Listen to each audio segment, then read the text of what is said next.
જોઈ રહ્યા છો મારો અવાજ ન્યૂઝ। આજે આપણે બીસી રાઠોડ સાથે વાત કરીશું કે તેમણે હાઈકોર્ટની અંદર એક પિટિશન દાખલ કરી છે। એ પિટિશન શા કારણે દાખલ કરી છે અને એના શું ફાયદા છે? હવે જે પિટિશન દાખલ કરવામાં આવી છે એ પોલીસ કોન્સ્ટેબલની ભરતી અંગેની છે। પોલીસ કોન્સ્ટેબલની જે ભરતી કરવામાં આવી તો એના અભ્યાસક્રમના સંદર્ભમાં છે। અભ્યાસક્રમ 12ના 10 પ્રશ્નો આમાં વિદ્યાર્થીઓને પરીક્ષામાં પૂછ્યા છે। એનાથી ગુજરાતના વિદ્યાર્થીઓને ખૂબ મોટો અન્યાય થઈ રહ્યો છે।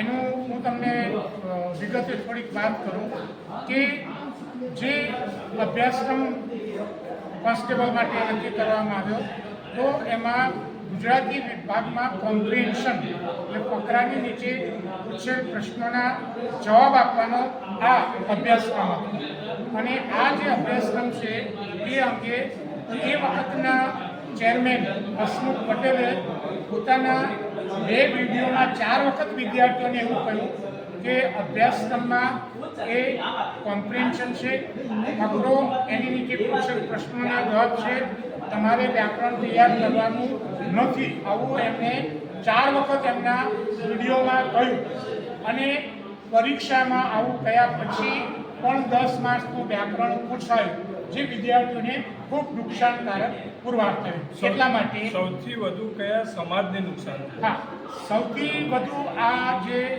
નુકસાન છે હકીકતમાં આપણે જો જોવા જઈએ તો આ જે નુકસાન છે એ નુકસાન એ ઓબીસી સમાજ અને આદિવાસી સમાજ છે અને અન્ય લોકોને પણ આ સમાજને સવિશેષ નુકસાન એટલા માટે કારણ કે એમને નિયમો જેવા કર્યા હતા કે દોડના ગુણ કાઢી નાખવાના એટલે મેક્સિમમ નુકસાન તો એ થયું છે પણ સાથે સાથે એમણે 40%ની જોગવાઈ કરી કે પાર્ટ એમાં 40% લાવવાને 80માંથી અને એમણે એવું કર્યું કે 40% ન થાય એટલા માટે કોન્સ્ટેબલનું જે પેપર હતું એ પેપર પીએસઆઈ કરતાં પણ અઘરું કાઢ્યું। કોન્સ્ટેબલનું પેપર પીએસઆઈ કરતાં પણ અઘરું કાઢ્યું જેથી કરીને વિદ્યાર્થીઓના 40% ન થઈ શકે અને બીજું એમણે એ કર્યું કે 10 માર્ક્સનું જે છે એ વ્યાકરણ પૂછ્યું। હવે જો વિદ્યાર્થીઓને જો કહ્યું હોત કે વ્યાકરણ અભ્યાસક્રમમાં છે તો વિદ્યાર્થીઓ વ્યાકરણની તૈયારી કરત પણ એના જે ચેરમેન હતા પરીક્ષા બોર્ડના જે પોલીસ ભરતી બોર્ડના હસમુખ પટેલ હા એમણે વિડીયો કરીને વિદ્યાર્થીઓને કહ્યું હતું કે તમારે વ્યાકરણ તૈયાર કરવાનું નથી।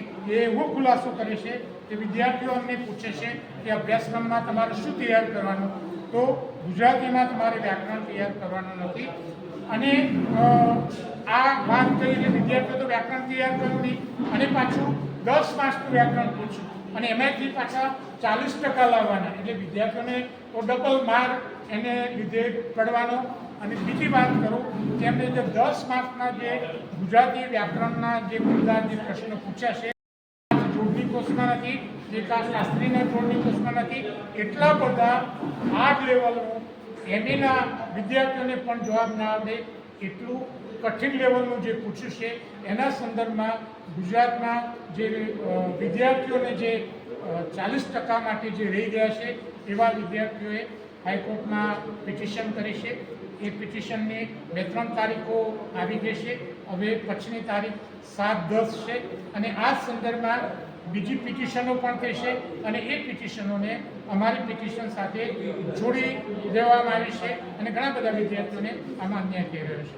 તમે જોયું કે પીએસઆઈ કરતાં પણ કોન્સ્ટેબલનું પેપર હાર્ડ હોય એના કારણે બક્ષીપંચ અને આદિવાસી સમાજના છોકરાઓ લાગી ના શકે એ માટે એટલું હાર્ડ પેપર કાઢવામાં આવ્યું હતું ને એના અનુસંધાને બીસી રાઠોડ સાહેબ પોતે હાઈકોર્ટમાં ગયા છે અને નાના સમાજના હાઈકોર્ટ હવે કેવો ન્યાય આપે છે એ જોવાનું રહ્યું। એક સ્પષ્ટતા એમાં એ કરી દો કે જે ડોક્યુમેન્ટ વેરિફિકેશન માટે જે ઉમેદવારોને બોલાવવામાં આવે છે એ ઉમેદવારો જે જગ્યા હોય એના કરતાં બમણા ઉમેદવારોને બોલાવવામાં આવે છે પણ પેપર એટલું બધું હાર્ડ કાઢેલી પરિસ્થિતિ એવી થઈ છે કે આદિવાસીની જગ્યાઓ તો ખાલી રહેવાની છે। 1862 જેટલી આદિવાસીની અનામત જગ્યાઓ છે એની સામે ડોક્યુમેન્ટેશન વેરિફિકેશન માટે એમને 1600 વિદ્યાર્થી જ મળ્યા છે એટલે આ વખતે પણ આદિવાસીઓની લગભગ 400-500 જગ્યા ખાલી રહી જાય તો નવાય નહીં, અને એના મૂળમાં આ જે પેપર જે અઘરું કાઢ્યું છે અને 2 સ્તંભના જે પ્રશ્નો પૂછ્યા છે એ એના માટે જવાબદાર છે.